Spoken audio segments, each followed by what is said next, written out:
Hello.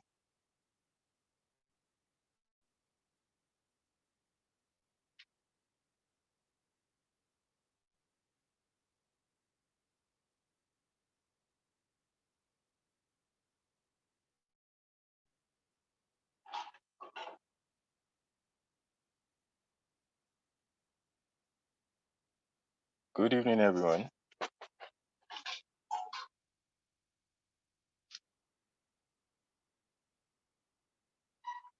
Hello.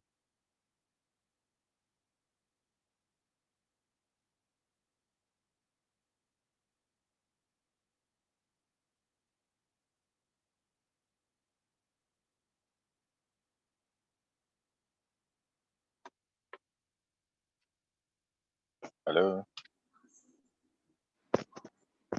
Yeah, if you can hear me, could you indicate? We can hear you. We can hear you, sir.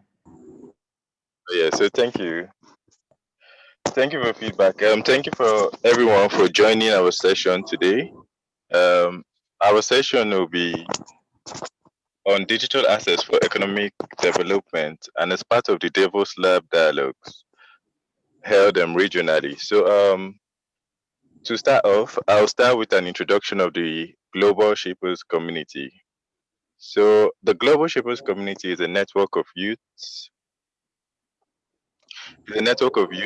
Of change-oriented and change-minded youths, and is an initiative that was set up by the World Economic Forum. So the philosophy of our organization is that youths should be at the forefront of policy and decision making, and through insight, interaction, and impact, we collaborate, we gain knowledge, and we embark on community-driven and hub-oriented activities to push global goals and push development. And hello. We can still hear you. Please go ahead. Okay, yeah. So we come together, we self-organize, and we make change within our communities. And in a way, our one drop of change has a ripple effect across the world. So coming back to today's program, I'll give you a little background about the Davos Lab, and our moderator will go into depth on this. So the Davos Lab is a global shapers community initiative which serves to inspire, empower, and connect young people to shape the unprecedented and grassroots global response needed to address the coronavirus pandemic and the world's other converging crises. So this dialogue we'll be having today is an offshoot of a greater dialogue, and as part of the recommendations of that dialogue,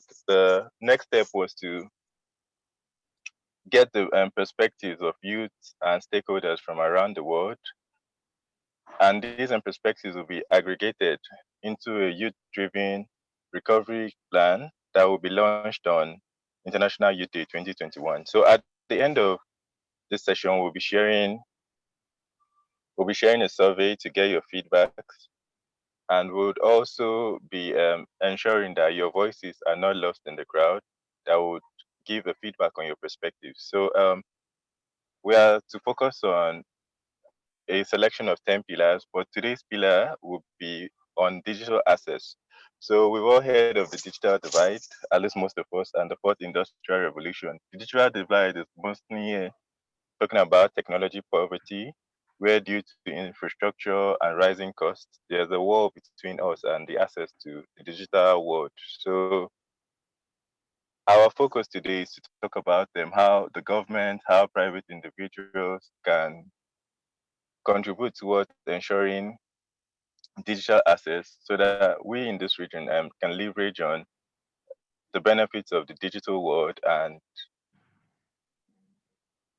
ensure that social economic development, we can reap the benefits and we can stimulate the economy and we can stimulate the economy. So thank you. Thank you. This is my introduction. So I'll leave the floor open to the moderator to start off the session. Thank you. Thank you very, very much, our dear Port-Harcourt Hub curator. And thank you for a very wonderful opening remark. You have more or less given us a grounding presentation with regards to who or what the Global Shapers community is all about and what the Davos 2021 agenda is looking towards. Before we go ahead, I would just like to give some ground rules, and they are, please, if you are not speaking, kindly go on mute. Be very attentive about the environment in which you find yourself so that you can receive this call not only in quiet but also in safety.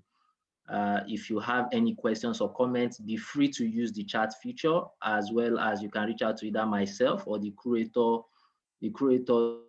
account, which you would clearly see as Port-Harcourt Hub of Global Shapers, to ask any question at all. This is going to be a panel session, so it's meant to be very interactive as we are speaking with our panelists, with our pre-organized questions. We would also like for each one of us to have questions or comments that we can also share with them. And I do hope that if we can keep to these ground rules, we would have a fabulous meeting and one that we all would remember for a very, very long time. Now, having done that, it's the time to meet our panelists. I don't know if how many of us saw this, but these are the people whom we would be speaking with today. They are the people that will be sharing from their wealth of experience to give recommendations, suggestions, highlight and identify both opportunities, strengths and weaknesses or threats to the concept of digital access for socio-economic development, especially within the Port-Harcourt context.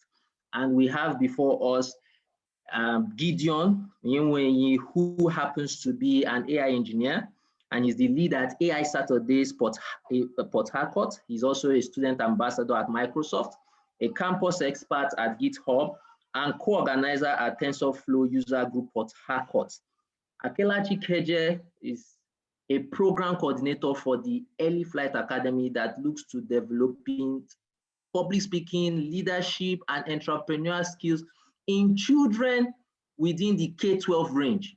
That's what she focuses on. And currently, she is a lot of things, including a podcaster, an affiliate marketer, and one thing that I'm very, very impressed with her, and that's the fact that she is also a doctorate student. She's currently undergoing her PhD. She probably will tell us more about that. Then we also have today, speaking with us, Bruce Lucas, and I would take my time to read his bio as I have before me. Bruce Lucas, as he's known, is the founder of Olotu Square and also the community and partnership lead. He is a software developer with over 20 years experience in computing. He has his first degree in computer science, a postgraduate diploma in information management technology, a certified computer forensic investigator, a Cambridge certified web publisher, and an International Business Management Institute certified innovation manager. He's a professional member of the Nigerian Computer Society and the Computer Society and the Computer Forensic Institute Nigeria. He's a mentor to developers, startups, and entrepreneurs. He's also the founder of Broad Drive Hosting Solutions, a web hosting company, and most recently, a co-founder of GeroCare Solutions Limited, an online hospital that provides medical services by verified doctors to the elderly at the comfort of their homes. It is a pleasure, an extreme pleasure, to have Bruce Lucas here with us. With his wealth of experience, I am very sure that we would find his session very enlightening. And we also have with us one of our very own, who we all know as Mascot Obasi. He is a member of the Port-Harcourt Hub of the Global Shapers community, and he is the founder of Abeg Teach Me, which is a platform, a platform that is focused on education, even here within the Port-Harcourt metropolis. And we're going to have him here also share his wealth of experience with us. According to our agenda, we would be taking a presentation from Akelachi Keje, after which we would dive right into the panel session. This session is to be for about 10 minutes, and it would form a sort of grounding presentation for the questions which would follow thereafter with our panelists. So just give me a moment as I upload the required slides, and then we would have Kajet take the virtual podium and have her presentation.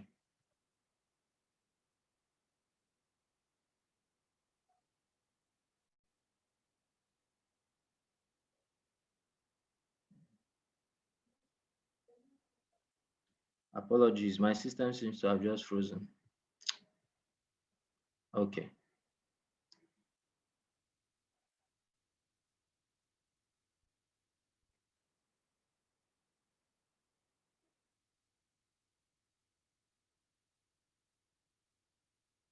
Creator, please, if you have the slides open, is it possible for you to share so Keje can just kick off our presentation while I sort out whatever is happening to my system right now, please? Okay, thanks, Chika. I'll check from my end and share. Thank you. All right, I think I'm good now. All right, I think I'm good. So I'll share now. Okay. All right. I think I'm good now. Okay. So without further ado, ladies and gentlemen, I would like to pass on the virtual podium right now to none other than the founder of the Early Flight Academy, none other than our very own doctor in the making, Akelachi Keje. Over to you, ma. Hi, good evening. Can everybody hear me? Chika, can you hear me? I hear you loud and clear. Good evening. Thank you so much to everyone. Global Shapers, Port-Harcourt Hub. Chika, I didn't know you were a member. But thank you. Good to see you here. Thank you, Andrew, for the invite. And also thank you to my fellow panelists who are going to be speaking with me as well. So this is going to be very short. And for some reason, I didn't know we were going to have a panel session. I thought everyone was presenting differently, but I still believe that this will add to or enrich the conversation like Andrew had said. So the topic for today is the digital access for socio-economic development. And I'll just be focusing on broadband penetration as something or as it concerns infrastructure for digital access.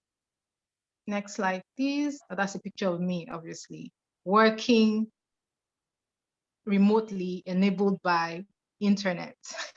So what is digital access? It's the ability to fully participate in the digital society. It includes the access to tools, technologies, such as internet, computers, broadband, and other things that enable individuals to fully participate and take charge or benefit from the digital society. Next slide. Why are we talking about broadband? I'd like to say that broadband is the foundation, as it were, for building upon a digital economy. It plays a huge role for participating in the digital economy because broadband, broadly defined, no pun intended, relates to high-speed internet. So without internet, as it relates to today's world, how exactly do we want to participate in the digital society or economy without broadband? It's acknowledged as the foundation for a transformation to a digital economy. It's an enabler for economic and social growth in the digital economy. Following the revolution by tech corporations, different countries have been able to access, or will I say take a pie of the digital economy, therefore contributing significantly to their GDP.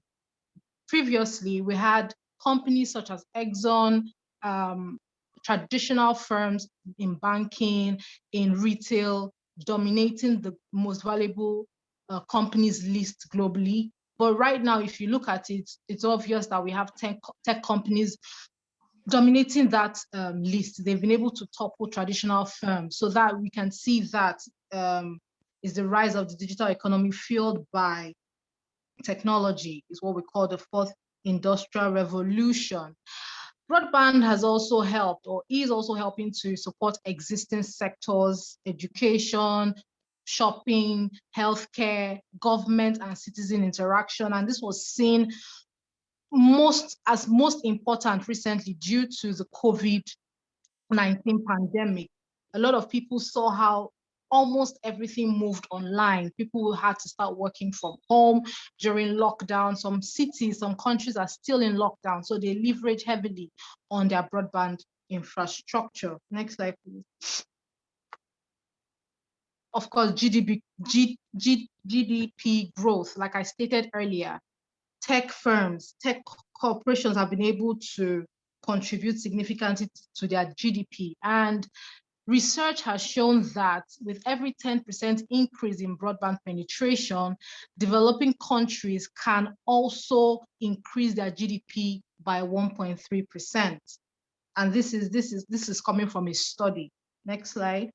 But the story is that this benefits, or will I say, the positive sides to broadband penetration, to digital access, have not been fully harnessed, especially in least developed countries or developing countries. Not everyone has that access, or not everybody has the ability to be able to go online and fully participate.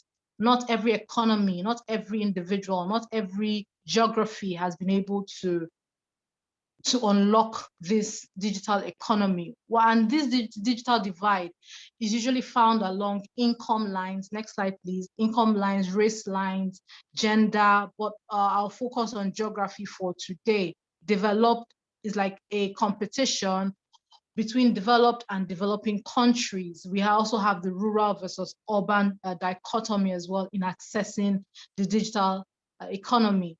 Majority of the unconnected people are living in the least developed countries, which Nigeria is a member of, unfortunately, but that's the truth. But the thing is, some countries who are in this divide or in this geography, because of their deliberate and significant interest in investment in broadband infrastructure, they've been able to compete globally and be a major player in that economy. Countries such as Kenya. Now let's look at Nigeria's snapshot. We have about 200 million people as a population.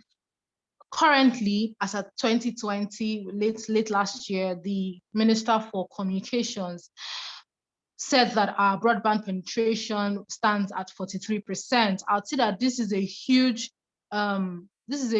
increase. This is very, very good, coming from when I looked at the broadband penetration for 2009. As of 2009, the National Broadband Plan stated that Nigeria's broadband penetration stood about 4 to 6%.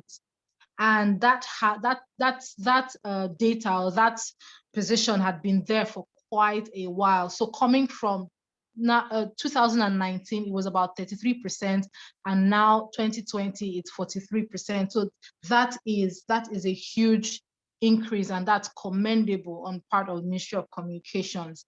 The current broadband plans still states that the goal is to provide broadband penetration for about 90% of Nigeria for over the next 5 years. So we're looking at 2025. Yes, there have been significant increase, but we still have a lot to do. According to the broadband plan as stated by the Minister for Communications, there's still more that can be done. So here are my suggestions, quick suggestions. I'm just trying to keep it on under 10 minutes. What is the role of government, which is also public sector? There's something that's called right of way. I don't know how many of us know about that, but just to be clear, to be able to lay broadband infrastructure, to be able to lay fiber optics, in these companies, or will I say, yes, the corporations who are going to invest such have to pay a particular amount of money to state governments, and that's called right of way. They have to pay this as access fees per meter. Now, I suggested that there should be like a uniformed or reduced cost for procurement of right-of-way and for installing base station permits across the country. Some states have already tapped into this policy suggestion. We see Ekiti State, Plateau, Imo, and Katsina. They've adopted a maximum of about 145 naira per meter. But we also see states like Kaduna State who have outrightly removed the right-of-way charges. So currently in Kaduna State, right-of-way charges stand at 0 naira. And that's very commendable for a state to do that because it encourages such broadband infrastructure investment in that region.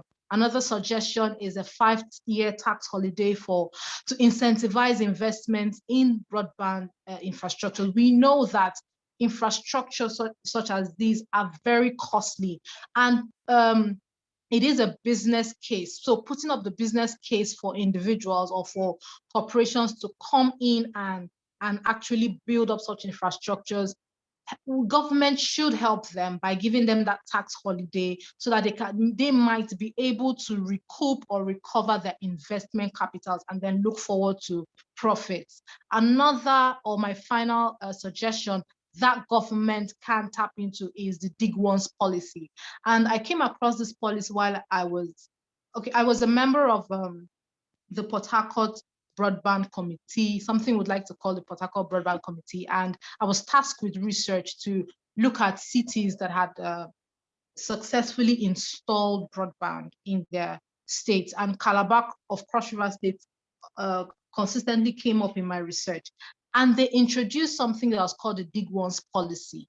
What this simply means is that government announces that to all stakeholders, so people, private individuals, private corporations, the telcos who are interested in investing in broadband infrastructure or laying fiber optics pipes, that there would only be a one-time digging.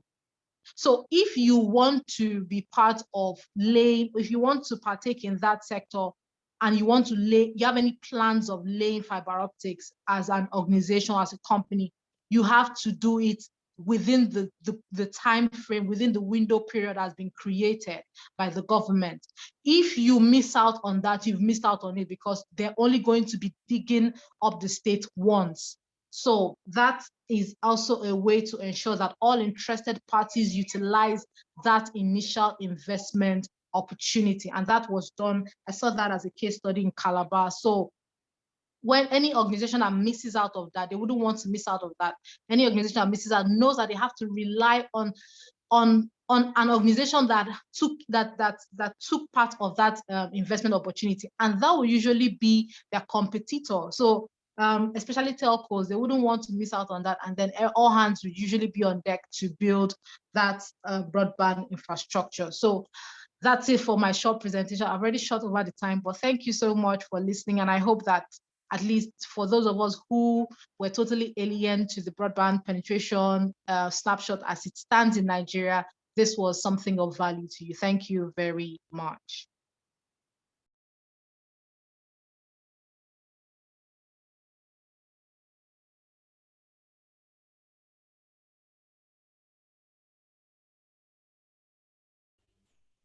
Sorry, please, Chika, unmute yourself. Chika, unmute yourself. Thank you very much, Emeka. Thank you, really appreciate. So as I was saying, I said, please let us come off mute to appreciate this presentation that has been given to us now by one of our panelists. A round of applause. If you cannot, kindly make use of the features offered us by Zoom. Thank you very much. Thank you, KJ. Thank you, KJ. Okay, so this is going to usher us into our panel session. So we are going to be listening. We are going to be having question and answer session with these four wonderful individuals: Gideon, KJ, Bruce, and Mascot. I would like to confirm that all four persons are around. I know KJ is here. I can see Bruce. I can see Mascot. I know Gideon was here earlier. Is Gideon still here with us?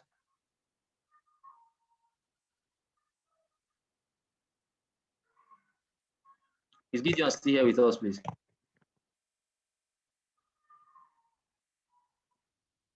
Okay. Okay, probably he dropped out and he would come right back.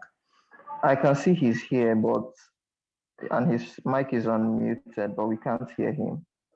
Okay, so so Gideon, Gideon, kindly leave and join back. yes. Or if you can unmute yourself, kindly unmute yourself.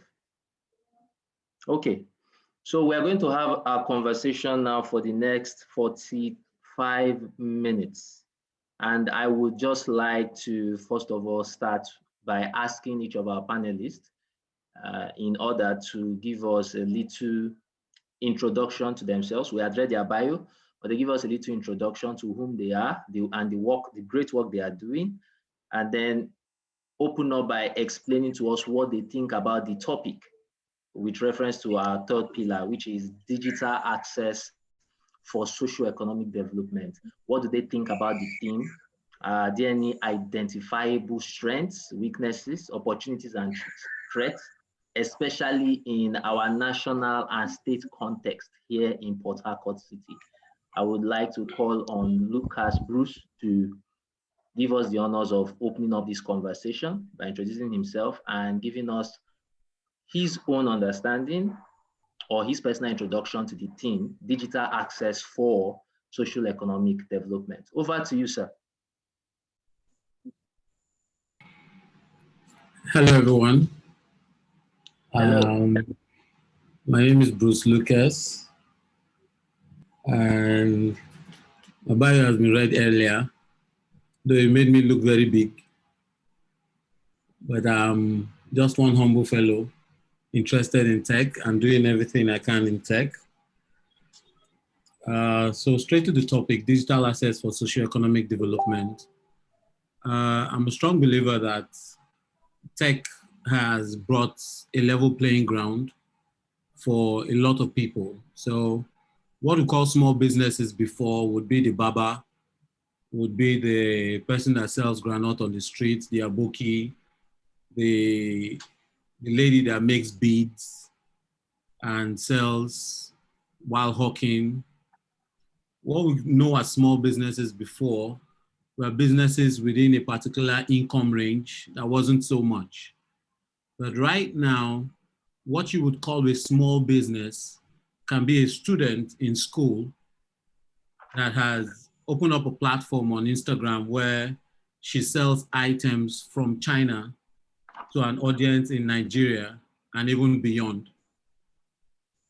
And what you call a small business also can be a software developer in Nigeria in his room that has also merged with some other software developers, and they are building software solutions that companies are using in Nigeria, in Africa, and in the rest of the world. So just digital assets alone as a keyword has changed the dynamics of what you call a small business in the economy of scale in the country. And so digital assets has become a very important and vital part of growth when it comes to the economy of the nation. And we've seen it play in different regards. We've seen it build a lot more entrepreneurs. We've seen it build cities like Lagos to become more established and achieve more. We've seen it also open up opportunities in a lot of cities where natural resources are not there and where the access to start your own business is very slim. So digital access for economic development is a topic that actually requires a lot more insight that we have today. But the fact that we've chosen to discuss it today, I believe would spur up a lot of minds here to go further and dig into what more opportunities can arise from just providing digital access to a street, to a city, to a state, and the country at large. So I go well with this topic, and I can see it opening up our thought processes, even to businesses and even to more. And thank you for letting me be on this panel to discuss this topic, as it were. Thank you very much. Thank you very much, Bruce, for being a part of this program today. And thank you for sharing that grounding presentation from yourself, helping us understand. I think what I loved the most about what you said is the fact that there is now a change, a paradigm change. Before now, when we think about small businesses, we are thinking about Gary, white Gary, red Gary. That's exactly what comes to my mind. Very vivid pictures. But now that has changed to people on WhatsApp, people on Instagram, people using all kinds of social media platforms to sell stuff. And then you go a level above that, it's people who are actually programming these platforms, building softwares around them, and consolidating into companies like your company and other companies that we have in the eco space. Thank you very, very much for that. Gideon, I see you've come off mute. You can actually take this opportunity to just introduce yourself once more to us and give us your perspective on digital access for social economic development. Over to you, sir. Hello, can you hear me? Yes, we can. Okay, thank you for having me. Sorry for the disruption. So my name is Gideon, and thank you for having me in this panel discussion today. And I am an artificial intelligence researcher, so that's basically what I do and all that. But I'm very, very happy to be among this panel discussion about digital access for social economic development. So we all know digital access as the ability to participate in a digital society, like ability to access technologies, computers, and everything we know about tech in general. So, and it's, it used to be before I heard a story recently about the CEO of NairaBet. When he was about to start the company, the brain behind it was, okay, people were interested in access to booking games and all of that, and there was no available company or any agency who does that in Nigeria. And what he does is he collects all those stuff from them, and he helped them to book all of this from a foreign agency. So from there, he decided to start his own, and this has been the issue we have been facing over the years. And in this era where we are pushing for digital access, you can imagine the total assets and funds that have been pushed to these foreign agencies to help them book games then. But now, through the fight for digital access, you can see everything is being coming back to our country, our states, and our communities, and all of that. So now we don't have to put out these things to foreign agencies any longer. So digital access actually is a very important aspect of social economic development in general. So especially in the AI field where I focus, what we've been fighting for recently is democratization of AI, which is also granting accessibility to people in the field of AI. So, and we've also seen the impact of this accessibility to economic development in countries and in states. And so the digital access for social economic development is actually a very important topic to discuss about. And I'm very happy to be in the panel. Thank you. Thank you. Thank you very, very much, Gideon, for enlightening us within the few minutes that you had available to you. I would like to make a plea, especially to our panelists and every other person who would come up. We would really appreciate to see your faces. I know right now we have a very beautiful picture of Bruce and Keje. For Gideon, it's just his name. So he's nameless, or he's just the named one, or he who cannot be named. But we would really, really appreciate to see your faces so as to help level up the interaction, as it were. And it's on that note that I would like to give the floor, the virtual podium, to Mascot Obasi to give us his own introductions. Over to you, Mascot. Hello, everyone. good Hello, evening, sir. or good morning, or good afternoon, wherever you may be. My name is Mascot Obasi, as Chika rightly said. I'm a very huge believer in youth potential to lead positive change, and because of this, I've engaged in several activities over time to help build the capacity of youth and also help them gain access to tools that would help them be better. One of the things that I've done in line with this is building or putting together a team to build Abeg Teach Me. And Abeg Teach Me is a platform that leverages technology to eliminate some of the limitations to communication and connect youths, young people who are in school, who have small businesses, who just to connect young people basically to top professionals for mentorship. We did a little assessment and realized that a lot of young people have ideas. They have wonderful things they think of. They have amazing ideas, brilliant stuff that they want to do. But many a times they do not know how to do this. They do not know how to go about. They do not know who to reach out to. And this is a huge problem. This is a huge challenge for these young people. And this also impedes our development as a society because the youth are not just the future leaders, but they are those who would create the change that we want to see in our societies. That said, uh, digital access is one thing that will really aid us in achieving our goal of helping young people to access tools, to access other professionals that could help them grow.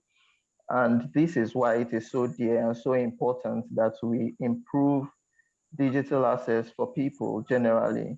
There are so many people who are unconnected, in quotes, who are not on the grid, who are just there, they just exist, but you don't really see what they do because, and they don't even really have access to a lot of things that they can do because of the digital divide. So digital access, helping people get connected to the grid, helping people have digital access. I mean, there are a ton of resources on YouTube, a ton of resources, a ton of learning materials on the internet, a ton of connections that one could make on the internet. But lack of access to digital technology and digital tools has limited many people from accessing these things. So I believe in today's conversation, we'll be able to look at how we can improve this digital access. We'll be able to look at how we as individuals can play some roles and how government can come to our aid, and just basically how we can identify some key partners or key players and work with them to improve digital access. I'm really glad and excited to be on this panel with the beautiful minds like Mr. Bruce Lucas, Mr. Gideon, and KJ and Miss KJ. So, I mean, and every other participant in this session. It's really amazing to be here. Thank you for having me. Thank you very much. So, KJ, we would just like you to reintroduce yourself and give us your perspective. And then I would like to start my second question with you, if you also don't mind.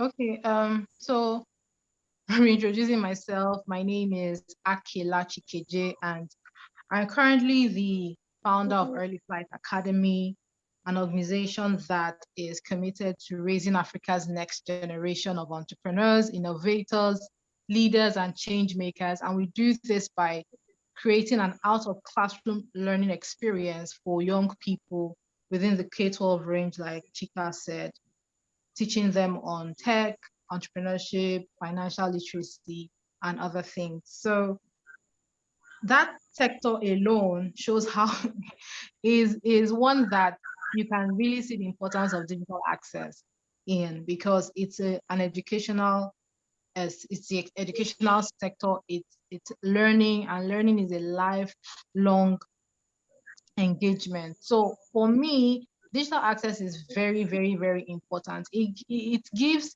everyone the opportunity to play on the global level or at the global scale. Bruce talked about businesses.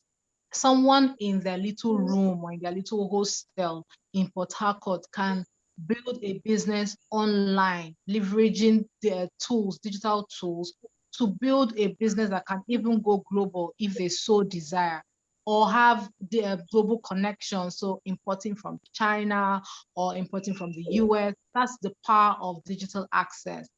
When it comes to education, I see it. When it comes to education, I see it with the young people I'm building. It helps give access for human capacity development. Unfortunately, I had already spoken to Andrew about my video issue, but I'm so sorry I can't be able to join via video today, but hopefully subsequently. Please pardon me, guys. So yes, digital access is very, very important. And when you talk about economic development, I love quoting research because I'm a research student as well. And when you see a research statement, when you see something saying that research has proven that 10% increase in access gives you an increase in GDP, then it's something that we should take very seriously. It's a primer for us to take digital access very, very seriously. So it is a great enabler for social and economic development, and we can no longer keep silent about having conversations around the topic. Yeah. So the next question from Tika, right? So I think this is I would like us to start from here because it struck me, right, when you are giving your presentation, as well as it's one of the questions that some of the Global Shaper committee members had and actually had focus for you. So it's with regards to your work at NetOps, where you are responsible for building digital ecosystems and liaising with key stakeholders and partners. In your presentation, you made mention of one way of improving broadband penetration is by government policy, especially in the area of right-of-way management. So we're saying if we can remove certain costs and fees on right-of-way leasing, then more companies would be better motivated to lay more cables and the rest. But I would like to take from another perspective because when we talk about your role liaising with different key stakeholders, the government, yes, even though they are a major stakeholder, especially in all of these conversations we are having, they are not the only ones. And we have other stakeholders who might not be spoken about as often, but still play very major roles. And in this case, I'd like to talk about communities. I'd like to talk about the public, people like ourselves, who, even if these fiber optic cables are laid or these infrastructures are put in place, like what we face even in the energy sector, for instance, you would see sabotage, willful sabotage, or theft of this infrastructure that has been put in place. And there are actually statistics to show how much this costs the government and all of the socio-economic development we are trying to achieve. So in your time working in that space, did you find it as a threat? And were there any opportunities to be able to mitigate this threat, as it were, dealing with these other kind of stakeholders? Okay. So yes, this particular point did come up when we had those conversations around increasing broadband penetration in Port-Harcourt. In fact, in the National Broadband Plan that was studied at the time, which was to capture 2003 to 2008, one of the challenges that was highlighted as that opposed broadband penetration was safety and security of broadband infrastructure.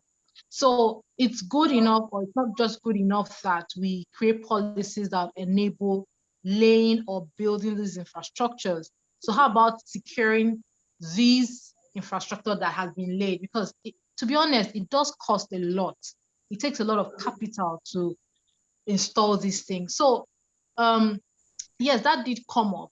Now, as a solution to that, if first of all, the community, the public, like you said, you and I, will be the first or are also major beneficiaries of the facility when it comes on ground, right? We are the first beneficiaries, so to speak.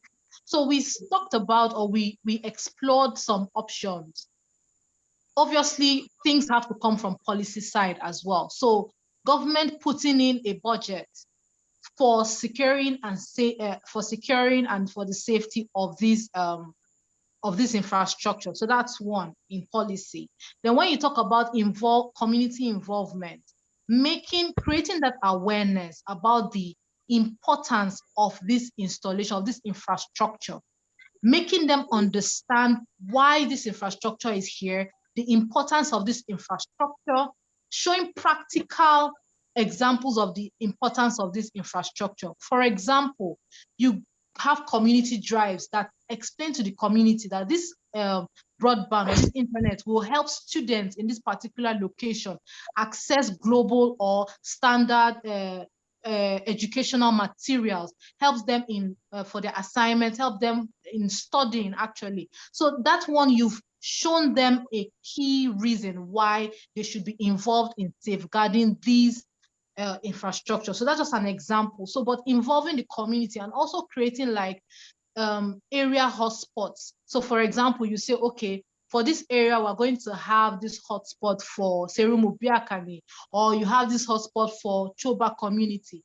They have a sense of entitlement when it comes to that, and they would try to do all they can to protect that infrastructure because they see the importance of that. So yeah, community awareness was really very important as part of the solutions to address that situation. I hope I answered that question correct. Okay, thank you very much for sharing your perspective on that, especially in the area of carrying our stakeholders, the communities and the public alike in driving the concept of digital access. Now, I'd like to spin that question onto Bruce because part of what we've known is as the founder of Olotu Square Tech Hub, you've provided co-working space to young tech entrepreneurs and founders, and you are heavily involved in tech training for youth in Rivers and Bayelsa, where you are trying to bridge the digital divide. So I want to paint a scenario and just find out what your thoughts, both yourself and the team you work with, is around that. So within the Port-Harcourt metropolis, we see every day young boys who come, and when you're driving, especially around Garrison side, they come and they want to clean your car windscreen, and they ask for money. And I would always say that when I came into Port-Harcourt some 7 years ago, these guys were really small. Now they all seem to be huge, and who knows, in another 2 or 3 years, probably they hit the gym and become more built. And these are part of the people whom we are saying are not benefiting from the digital access. How do you think we can be able, because they live in the metropolis, so this is not like saying they are in a remote area, say like remote parts of places like Egbema or Omok or the likes. These are people who are in the Port-Harcourt city, in Port-Harcourt metropolis, and we can clearly see that they are not being carried along in the digital access. Within your space, what kind of thought process are available, or what kind of solutions are being thought of to be able to accommodate this particular demography?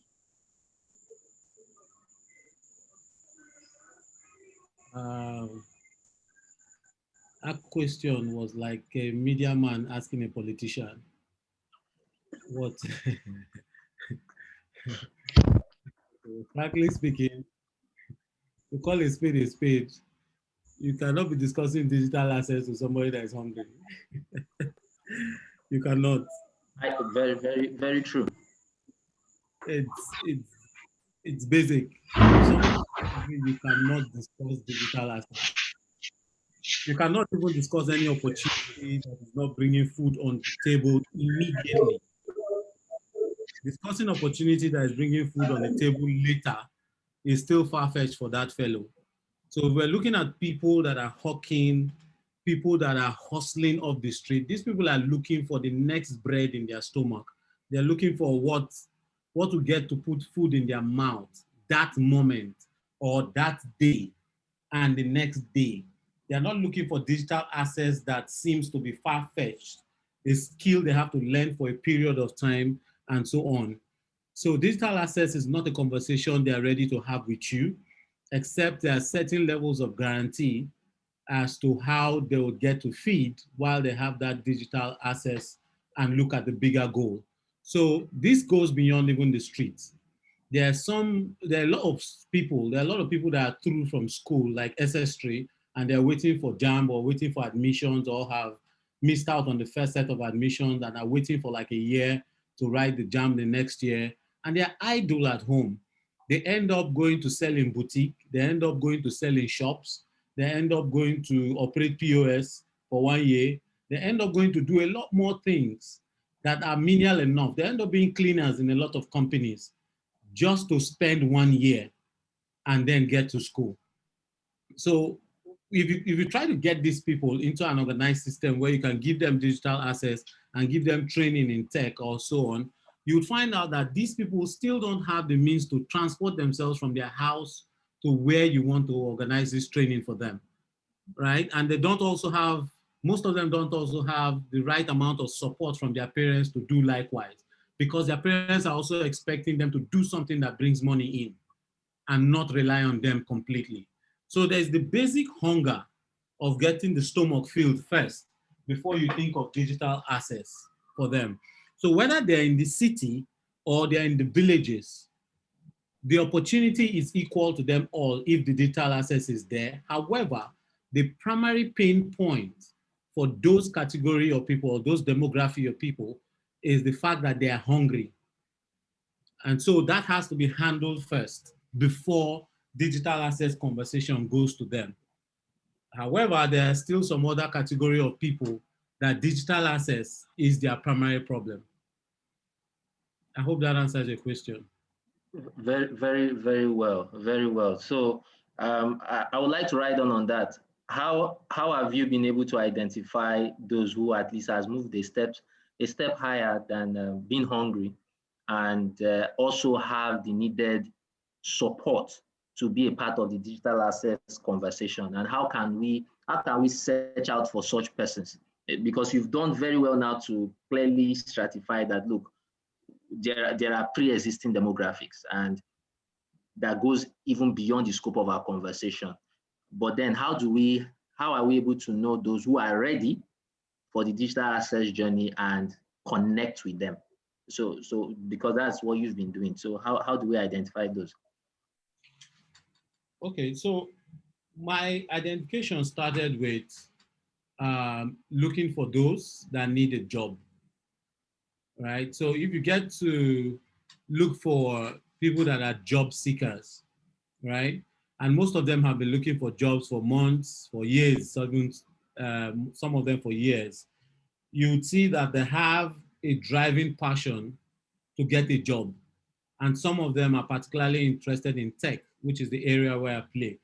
So our entire journey as a Lotus Square has now been focusing on people that would want to play in the space of job creation or employment. So if we're training a techie and we say, okay, we would want to bridge that digital divide and provide digital access to you, provide the training to you, the next thing we're thinking of is that you're working, you're gainfully employed, and then that puts you out of the market of the others that are hungry.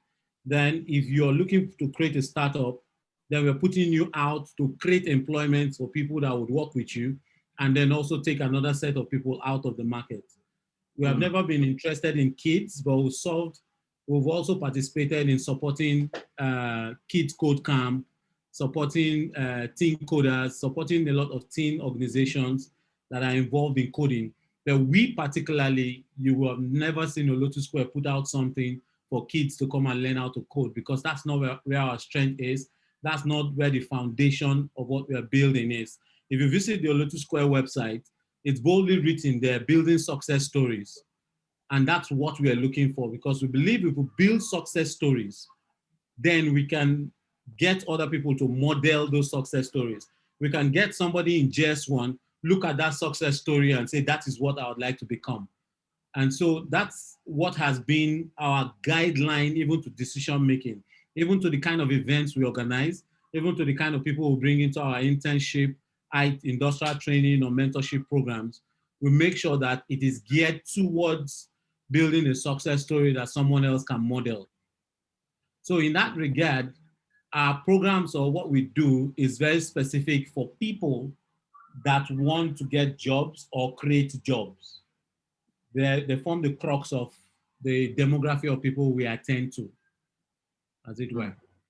Wow, that's genius, because in your explanation, part of the insight I got is, even though you are looking at a particular demography, the impact of your work still has indirect impact on the demography which we spoke about, that we felt are still hungry. Because when we have more job creators becoming success stories, and they open up models, business models, to also accommodate some of these hungry people, taking them out and making them ready for digital access, then we are seeing progress in that space. Thank you, Bruce, for all that you do.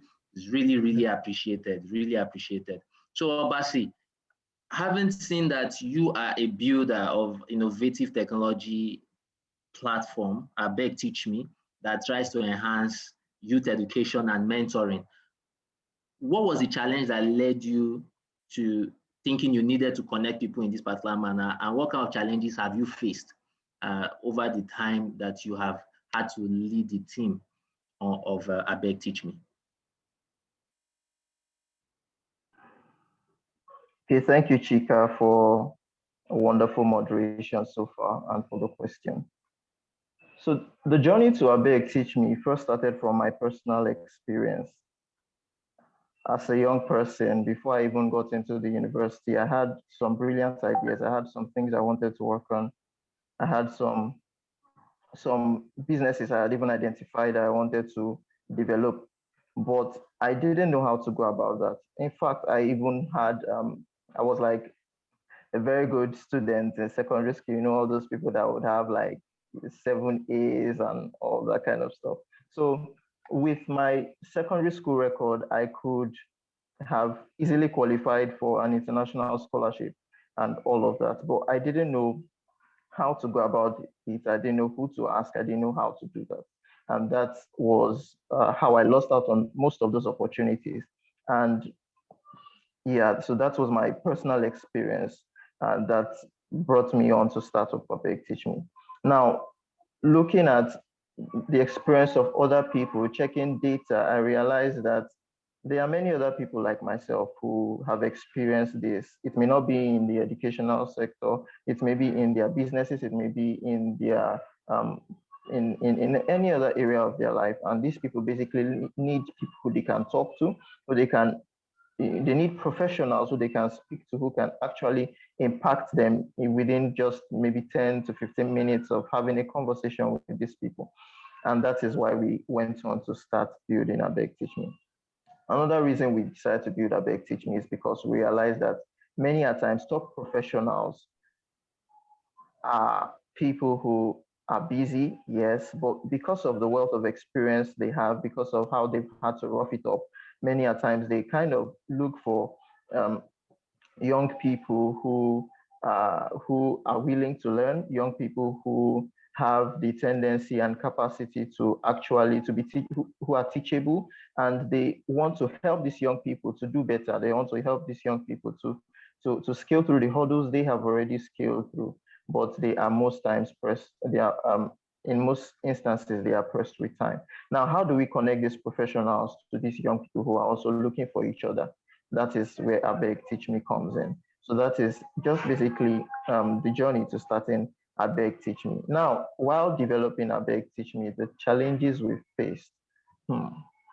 First of all, software solutions are not that easy. Like, the tools to build are not cheap. You have to pay for a lot of things. You have to pay for hosting. You have to pay for AWS. That's like a lot of money. So yeah, basically the tools to build Abeg Teach Me, the tools to build some of the things that we need are quite expensive. That is one of the things that we've encountered.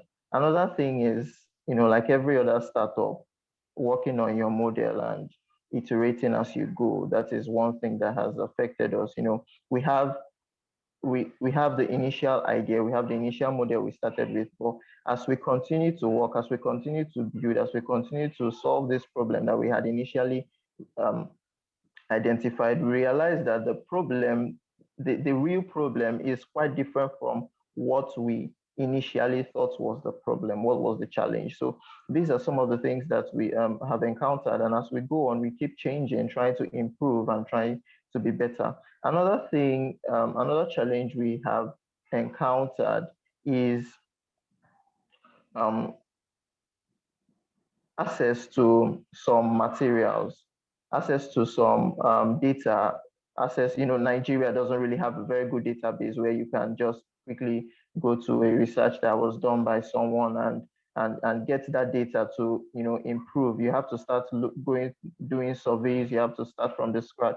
So having access to this data to help us make data-driven decisions is another challenge that we have faced. Thank you, Chika. So how have you been able to manage this data-related challenge in your work? Okay, so to manage this challenge of data, we are still learning we're still trying, iterating different things, trying to see what works best. But one of the things that we've decided to do is to get raw data from the people we are trying to provide this solution for. So we've identified ways to carry out surveys, collaborating with some platforms that that help you basically just carry out your survey for a fee. So through this, we've started acquiring some data to help us make better decisions. Wow. Okay, so just riding on the back of that, I would just like to ask Gideon, because being in the AI or being an AI expert or an enthusiast, everything about AI rides on data. It's all data. Without data, the backbone of AI automatically collapses. So the question I would just like to ask him is, how has it been? Can you tell us a bit of your story as a co-founder of Pilo, where you had to develop an AI-powered platform to monitor and manage chronic conditions? Is it that we have a lot more assured data within the medical space that you could take on such a challenging project, or are there certain resources you were able to discover that had made things, the journey a bit more easy for you?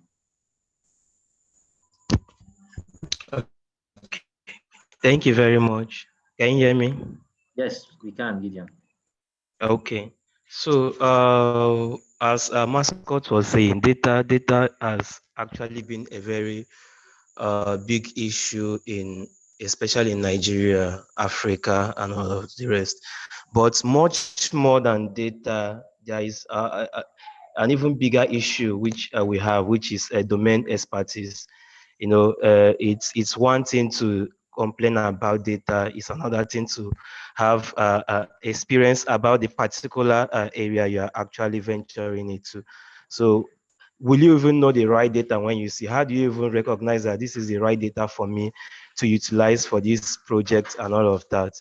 So, but in our work, in working on a pilot, it's actually started with the problem we face in here in Rivers State, which is the suit, which all of us know. So we are trying to work on the problem of building air quality monitoring system. And so that's actually how it's all started. So along the way, our mentors actually directed us to target those with respiratory diseases, chronic conditions, that they are actually, according to survey, they're actually the ones that are mostly affected by these suits, especially asthmatic ones that always have triggers from suits. So in all of it still goes down to the topic which we are talking about today. When we talk about access to digital platforms or digital society and all of that. That's actually also a big issue we face. We're trying to get data for our project. We can, as a startup, we can mount our own satellites because we need actually our product works with satellite data and AI combined. Yeah, so and as a startup, we can mount our own satellites. Understand for now. So we need to leverage other people's data. in order to get this done. So that's actually one of the issues we are facing earlier on. So reach out to some like the European Space Agency, Copernicus program. Many of them is quite hard because most times you actually need to purchase them, and that's actually one of the challenges. Actually we have space agencies here in Nigeria, but we all know how it works in Nigeria. They claim I they don't have the know. I data. don't know, Gideon. I don't know. Okay. Okay, so actually, they always claim. Last year, November, we went for a competition in Abuja, a hackathon. That's actually when we started the whole project. So when we were practicing our presentation a night before the day, the coordinator was like, "Oh no, we have to leverage our local content. We don't have to go out there and talk about Airbus, European Space Agency, and other space organization, foreign space organization. We have to use Nigerian owns. If not, they might not consider us in all of those things, and that is a government something and all that. But the truth is, if I go out there and call and mention a Nigerian space agency as an agency that I will get data from, and the truth, I know the truth within is that there is no data available in that agency. So is it that I'm trying to make them look as if they are doing their work, or they're actually working on projects when they are not doing anything? So that's one of the challenges we actually have. Access to data is one of the challenges. Yeah. Thank you. Okay. Thank you very much, Gideon. In trying now to round off this particular session, I would like you to be the first to do the close out. And this is exactly what I would like you to speak to us about. So I want you in your mind to just identify the three key stakeholders to driving digital access, of which one of it now you've spoken about lack of data, because we might come and say we have for 3% penetration, and the question now would be, how are we even sure that that data is correct, right? Do we have data about concerning the people within the state of the nation, within Port-Harcourt? Do we know where they are? Do we have data on our right of way, on our public infrastructure that are existing, so that we know how to layer on new infrastructure to help drive this digital access? So I would just want you to think up in your mind three key stakeholders and what you would want each of them to do to be able to close up this digital divide and bring more people over to the other side. So that would be for your close up, and that's exactly what every other member of the panel would kindly share with us. And then I'll hand over to our curator for his closing remarks.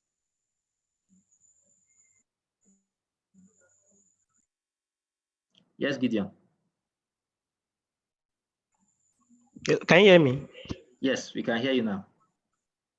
I think the network was disturbing. I didn't get most of your questions. Okay, sorry. I said three key stakeholders that would help drive digital access, right? Who are your top three key stakeholders, and what would you want each of them to be doing? Just in you closing out your own segment of this panel discussion. So this is like your closing remarks. Okay. Three key stakeholders. Number one, for me, is actually the government.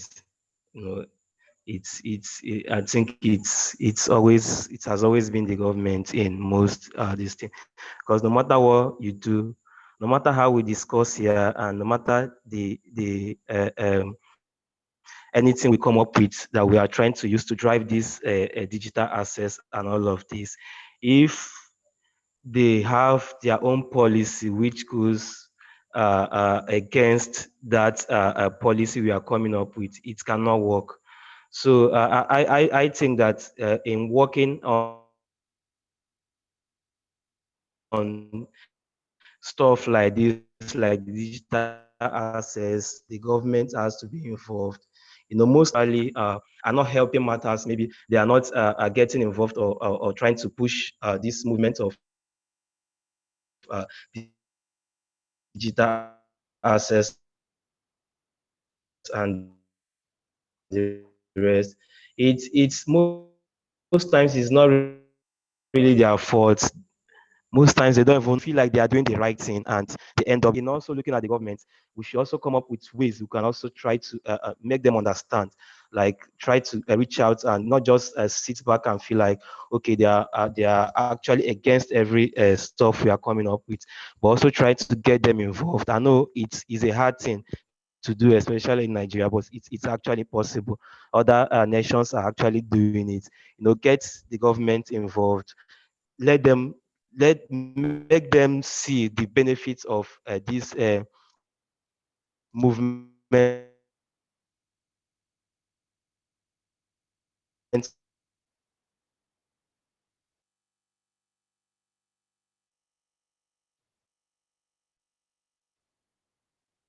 Hello, Gideon.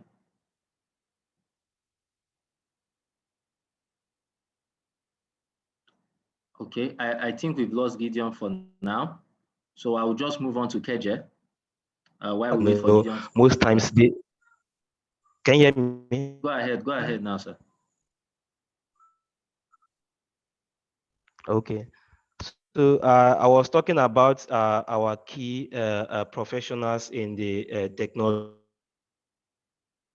field.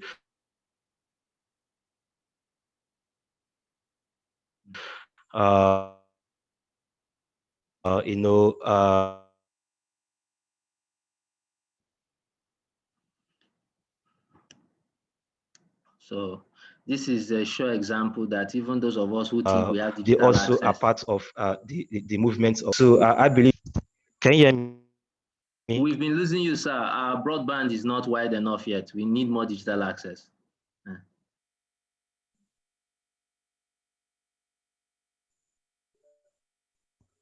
Yes, All right, Gideon. I would just that's like to I would like to move on to someone else right now because definitely the network is not trying to help us here. But we've gotten clearly that's from a you. problem. Can you hear me now? Yes, I can Sorry hear you. for that. No problems.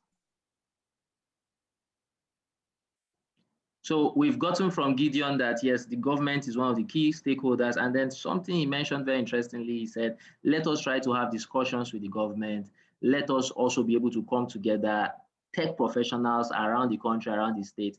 Can they all come together before the network affected his conversation? So Keje, what would your closing remarks be on this theme with regards to a call to action to significant stakeholders and how they can help drive us to our dreamland?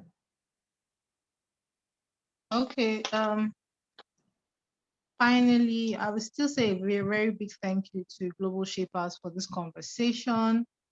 And maybe my closing remarks, I would talk about a quote by Mark Zuckerberg. And he said that brilliance is everywhere, but opportunity is not. But thanks to the internet and thanks to broadband, we will hopefully begin to experience a level playing field for every single individual, hopefully. But our reality is that we still have challenges. And as the question has been asked, who are the stakeholders and what are their responsibilities and solutions? So I've already spoken about government and suggested policy changes, which to be honest and to be fair, some states are taking action on as well, according to the National Broadband Plan. We also have community, like I spoke about in one of the questions as well. We have private sector, so we have companies, we have companies and corporate organizations, and then we have the tech and startup ecosystem. Maybe one of the stakeholders I should address should be private sector. So we have private sector, we have corporations, we have large companies. I'm not necessarily talking about small and medium businesses right now. So I'm talking about large corporations, multi-billion-dollar corporations, as part of their CSR, these corporations can, their own part or solutions they can bring, they can start to create, or will I say, provide internet or broadband for specific hubs, specific areas, specific regions. So one time when the essay to the governor on ICT, who is Ibifuro Asawo, who happens to be the CEO of Sin Forest right now, he was in charge of Tech Creek at the time. He's still in charge of Tech Creek and advising the government on ICT. He laid out a plan or a suggestion, and to me, that made a whole lot of sense. What was that supposed to be? So organizations or corporations could have excess, maybe, you know how organizations can budget for a particular amount of data per month or per quarter, and they're not even able to utilize all of that. So to be able to ensure that the data is not wasting, why don't you distribute it to your surrounding community as part of your CSR for these people to mop it up? But of course, you can have a sort of distribution strategy or distribution importance. For example, just as they are rolling out the COVID vaccine and the people of importance, they start with the elderly and those who are sick. So in that same vein, in terms of distributing the data, you can start with people who you think necessarily need it the most. So you can start with maybe tech hubs, students, before you move on to online business entrepreneurs. So you can distribute it in that regard. So that was a plan for corporate organizations to roll out as part of their CSR. And I think that that would really have, it might not solve the whole problem, but it could really move the needle and help us bridge that gap to an extent. That's what I believe, especially if we're talking about here in Rivers State, knowing that we have quite a number of oil and gas corporations, oil and gas companies. They could take that on as CSR projects and just maybe adopt a community, adopt an area, and then say, okay, we're providing this for that region. So that's just my suggestion, and that's for the private sector. Thank you. Wow. Thank you very, very much. I just put down on my note now that we need to learn how to anchor our communities via CSR. I was in a similar engagement early this morning, and someone was talking about how we could set up mini grids along with industries. So you would have like an ammonia processing plant or an agro processing plant, and because they are there, they set up their power load and then maybe have solar, an energy mix, and find a way of distributing part of that energy to the community. So also imagine giving Wi-Fi to the community as well. So the community is receiving energy and Wi-Fi. If there would be any form of sabotage, wouldn't the community stand to say, no, we would not allow anything happen to this particular facility because this is what we get from this facility. And it can help us. It's a win-win scenario. Thank you very, very much, Keje. That's really mind-blowing. And I think it's something we need to look into further. So Obasi, we are waiting on you for your own thoughts before we get the final conclusion from Mr. Bruce himself. Thank you, Chika. Thanks everyone for what has been said so far. A lot has been said about collaboration and government regulations, and I would just like to reiterate that, to just buttress that point. So there are a lot of us doing a lot of things individually. However, if we can pool these resources, if we can pool our efforts together and collaborate more, I believe we will see more results in this, in improving digital access and in other areas of our endeavor. So first of all, collaborating amongst ourselves, being open to collaborate with people, have dialogues, contribute a thing or two to the community to see that we can improve the situation of things, improve digital access in those communities. And just on collaboration, I'd like to thank everyone who came on board, all the speakers who came on board to have this dialogue, because this is one form of collaboration. This is one form of collaborating to effect digital access in our communities. Next up is the area of regulation. I was talking with someone earlier on about a lot of things that, a lot of ills in our society. And the person told me that, yes, we have a lot of laws on paper. There are so many laws, so many policies that have been put in place, that have been written down on paper. But the problem is that these policies are not being implemented. They are not being, no one is pushing for these policies to be implemented.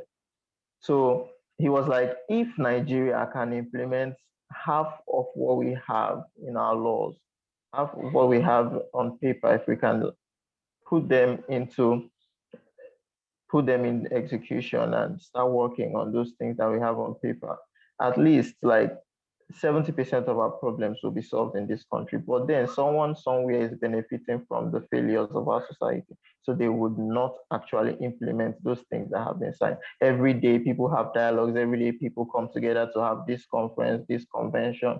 But then all that is being said, we're just talking and talking and talking and thinking of what to do. But no one is actually, the government is not actually implementing these things. Shedding more light to what KJ said about organizations giving their extra data to the communities, to their host communities, to be used by these communities instead of it wasting. I believe if the government even puts it as a policy that these companies have to do this and deduct from their tax so that they can be able to do this, I mean, it's something that these companies would easily want to adopt it. It's something that they would be very open to. But then the government is not doing anything about it. Every day we just keep talking and it just ends up on paper. So we have to push for policy implementation from the government, and we also have to collaborate more through dialogues like this and also through our individual endeavors. Let's pull resources together so that we can have higher outcomes. Thank you. Thank you. Thank you very much, Mascot. Over to you, Bruce.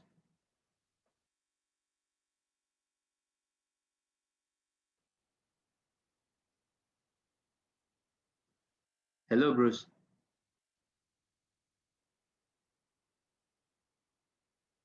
Hello. All right. So your closing remarks, sir. What's your call to action? My call to action would be an offshoot of what Akelechi has said earlier, which is something that I've had discussions with a lot of people on. And I think I was also there when the presentation on that report concerning broadband penetration was done. And it was carefully done to actually identify the stakeholders also in providing digital access. And I was also in a meeting at NIDA, at the Tech Creek, where it was mentioned that there's a fiber cable coming into the country that is entirely taken care of by the government in order to spring up more digital access, especially from the Niger Delta region.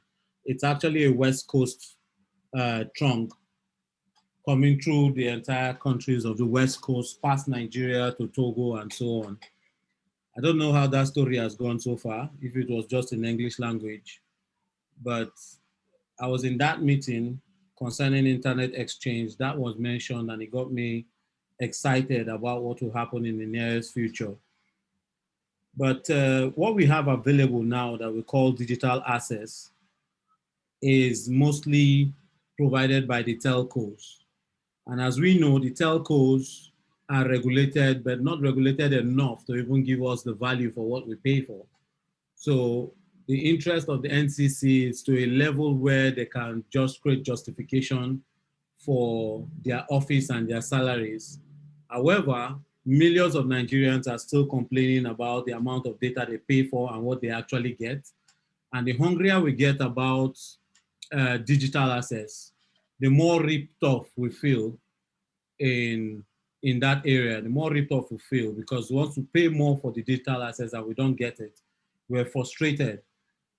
So, like Gideon said, government has to cautiously bring up policies and lay the right framework for businesses to thrive using digital assets. We have seen it, and we've seen what it can do for us. We've already seen it.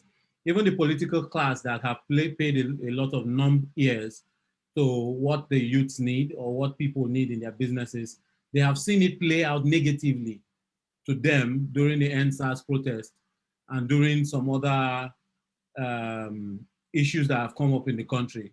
They've seen value. And all I'm hoping is that they would pay attention to it and do something about it. However, since we still have the telcos providing us that primary digital access, even in rural communities, it still creates a level playing ground for people in suburban areas and rural areas to jump on that wagon, using also free skill programs online, and also using every other available guidance, mentorship, and so on to scale the opportunity of building a good life for themselves. And at the end of the day, we just hope that concentration or attention will be drawn enough to make this happen. And till date, something else of concern, which Akelachi brought up around CSR. Till date, the cautiousness of CSR of a lot of companies is really, really low. Reasons being that when it gets to CSR, they're just looking for internal people to get their brothers and sisters to come exploit that CSR opportunities. And you still have the locals around that company coming to demand that CSR go to their communities.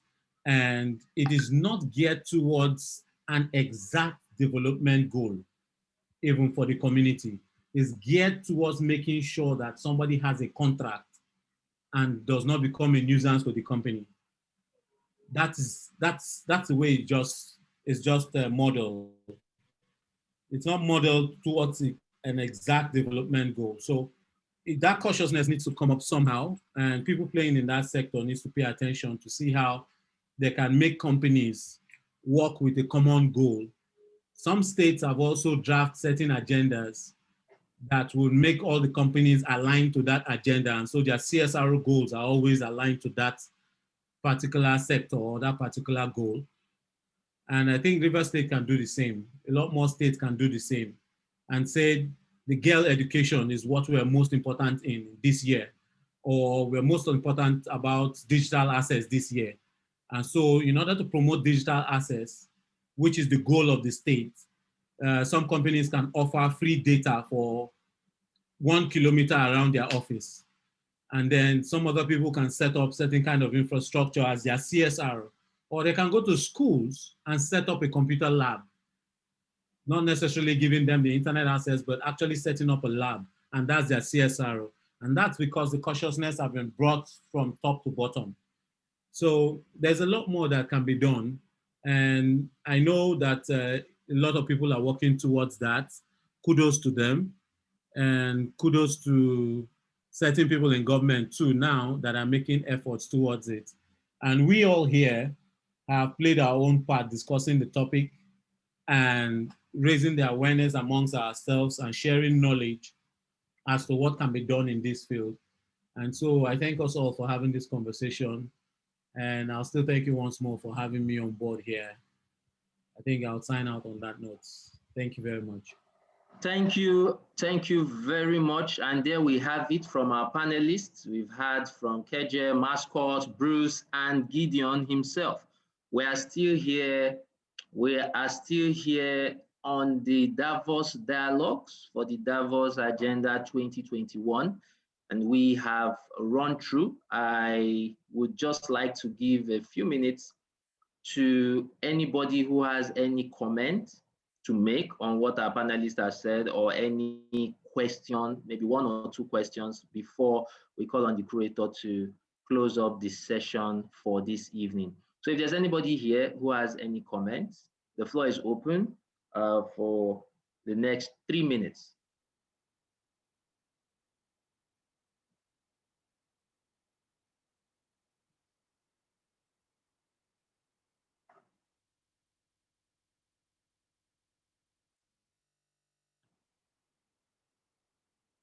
Okay. So I would want to believe that we've all had a very enlightening session. And if we don't have any comments to contribute, we could as well just come off mute to tell the speakers how much we appreciate what they have said.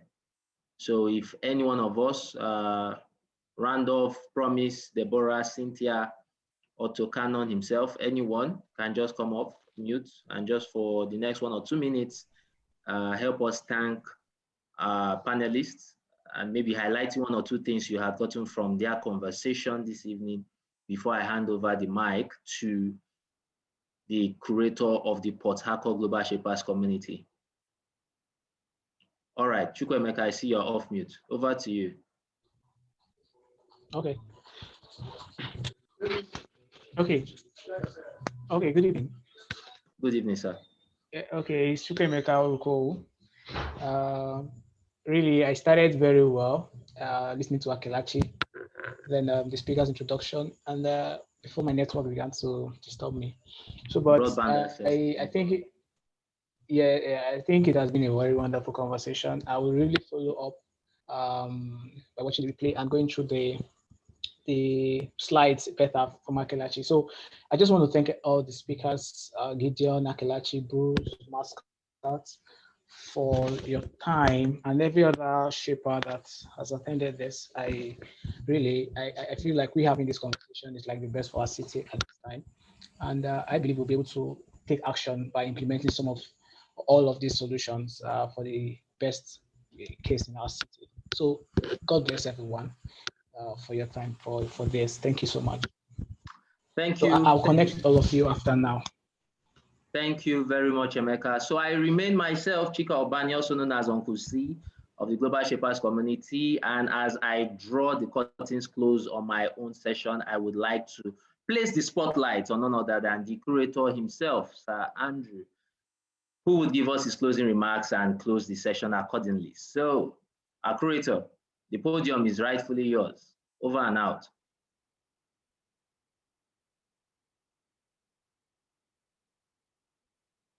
You're on mute, sir. You're on mute.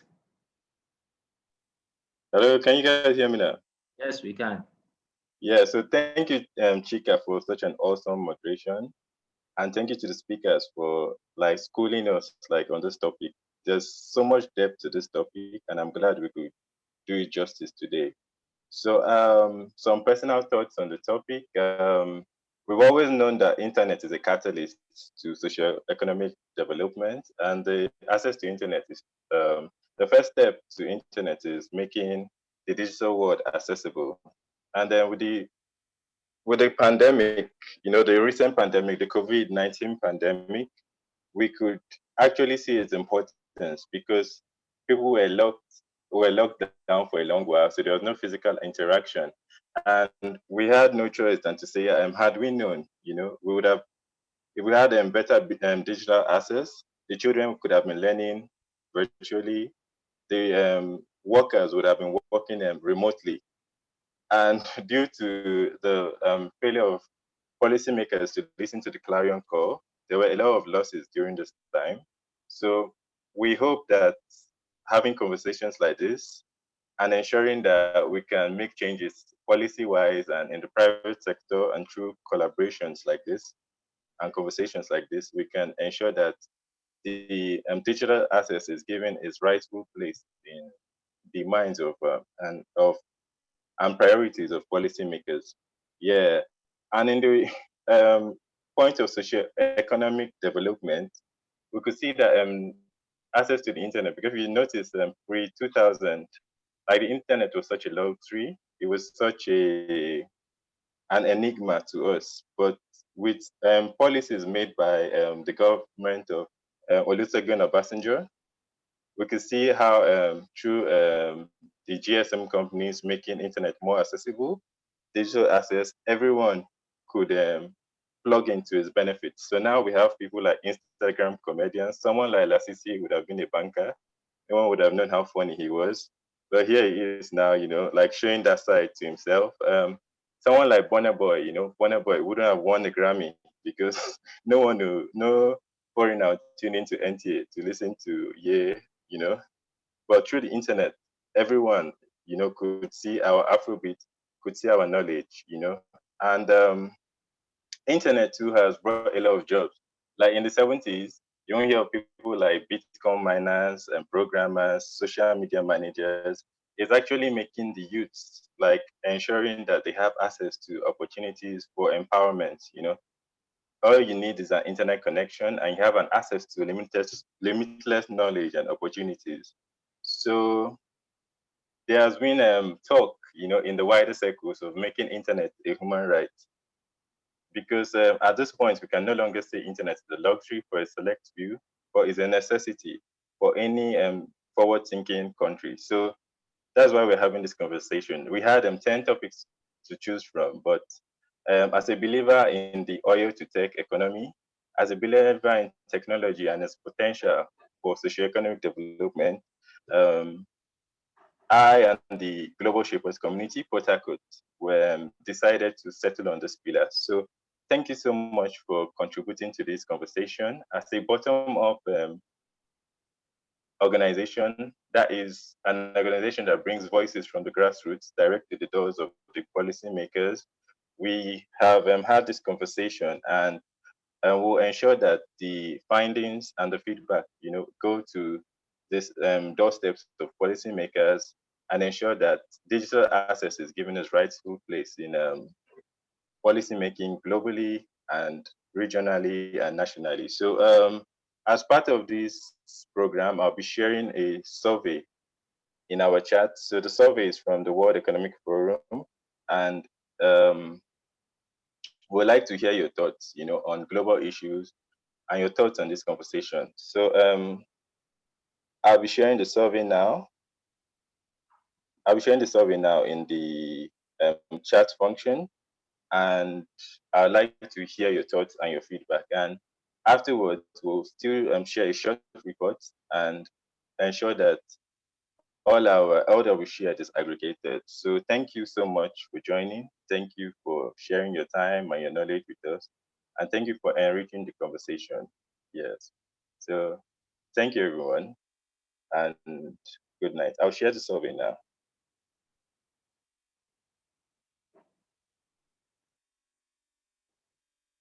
All right, good night, everyone. Thank you again.